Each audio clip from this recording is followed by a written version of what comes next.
सुबह उठकर वनजाक्षी देखती है कि जहाँ पिछली रात को एक छोटा सा पौधा था, वो अगले दिन एक बड़ा 6 फुट वाला पेड़ बन चुका था। और इतना ही नहीं, उनपे बैंगन भी इतने भरे भरे और 4 गुना बड़े भी उग गए थे। ये देख वनजाक्षी अपनी आंखों का खुद यकीन नहीं कर पा रही थी। पेड़ के पास आकर उसे जांचने लगती है। ये कैसे हुआ? ये मुमकिन कैसे है? कल तक तो ये पौधा था, आज पेड़ कैसे बन गया? वो ऐसे सोच में पड़ गई थी कि इतने में उसकी बेटी वसुंधरा वहां आकर उस पेड़ को देख ऐसे ही चौंक जाती है। कुछ देर बाद वो हार मानकर कुछ बैंगन को लेकर उनका भरता बनाती है। बस वो भरता स्वादिष्ट था। उस स्वाद पे फिदा होकर माँ बेटी दोनों बचे कुछ बैंगनों को उनके आजू बाजू पड़ोसी लोगों में बांट देते हैं। अगले दिन उस बैंगन के स्वाद पे फिदा होकर बार बार वनजाक्षी के घर आकर उनसे बैंगन पूछते हैं। और इतना ही नहीं, जितने बैंगन को कल वो पेड़ से तोड़े थे, उतने ही बैंगन अगले दिन वापस उग गए थे। ये देख माँ बेटी दोनों आश्चर्यचकित हो जाते हैं। तब दोनों फैसला करते हैं कि इन बैंगनों को मुफ्त में नहीं देना है। ये कहकर बेचते हैं कि ये जादुई पेड़ है और इसके बैंगन बहुत स्वादिष्ट हैं। ऐसे वो बैंगन दुगने रेट में बिक जाते हैं। कुछ ही दिनों में इन स्वादिष्ट बैंगनों के बारे में और वो बड़ा सा बैंगन के पेड़ के बारे में इधर उधर बात फैलकर आजू बाजू पड़ोसी शहर तक पहुंच जाता है। इसलिए हर रोज सुबह शुरू होते ही पेड़ में भर के बैंगन उगते थे और उनके लिए लोगों की लाइन लग जाती थी सुबह सुबह, और वो भी वनजाक्षी के घर के बाहर। वनजाक्षी का पैसों का डिब्बा हर रोज पैसों से भर जाता था और ये बहुत साधारण सी चीज होती थी। कुछ ही दिनों में वनजाक्षी का नाम बैंगन से जुड़ गया और सब उसे बैंगन बेचने वाली वनजाक्षी करके बुलाने लग गए। और इतना ही नहीं, वो बहुत कम समय में उस सारे गांव में सबसे अमीर बन जाती है।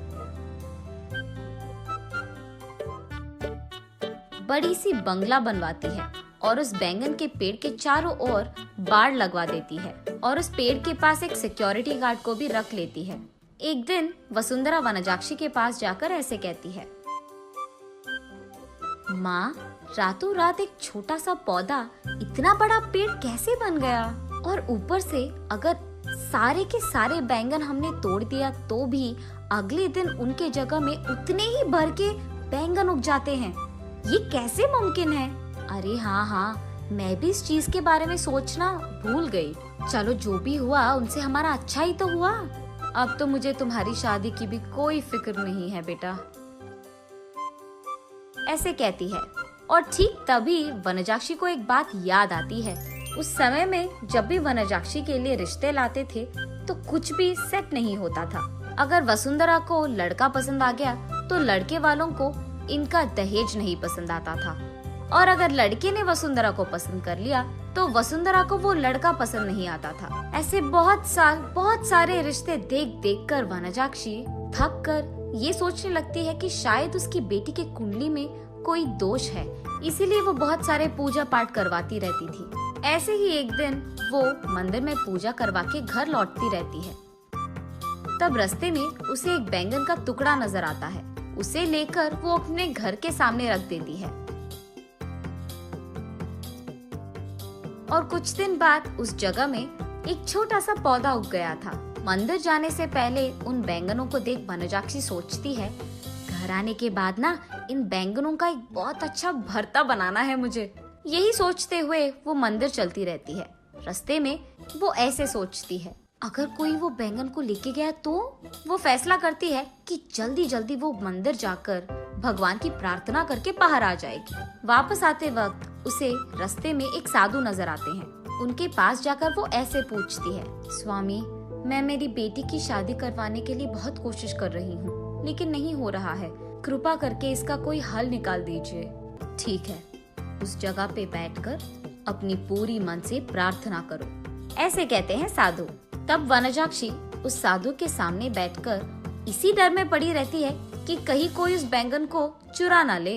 हे भगवान, मेरे घर जाने तक उन बैंगनों को संभाल के रखना, किसी को उसे चुराना नहीं है।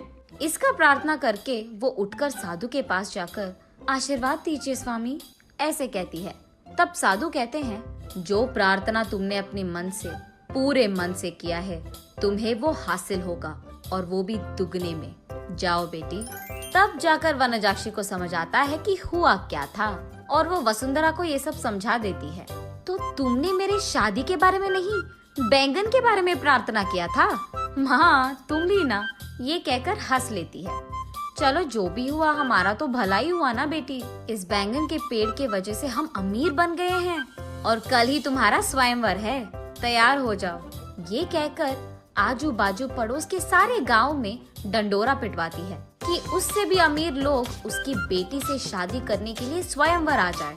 तब तक बैंगन बेचने वाली वनजाक्षी तो बहुत प्रसिद्ध थी, और उस घर के जादुई बैंगन का पेड़ भी।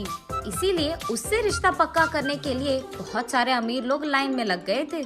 उनमें से अमीर और अच्छा दिखने वाले एक आदमी से वनजाक्षी अपनी बेटी वसुंधरा की शादी करवा लेती है। कुछ दिन बाद जब उसके सारे जिम्मेदारियां खत्म हो गई थी, वनजाक्षी उस बैंगन के पेड़ के पास बैठकर ऐसे सोचने लगती है, उस दिन मुझे इस बैंगन के बारे में काश कुछ सोने का ख्याल आया होता। बैंगन के बदले में सोना दुगने में मिल जाता था, तब मैं और अमीर बन जाती थी। हाँ।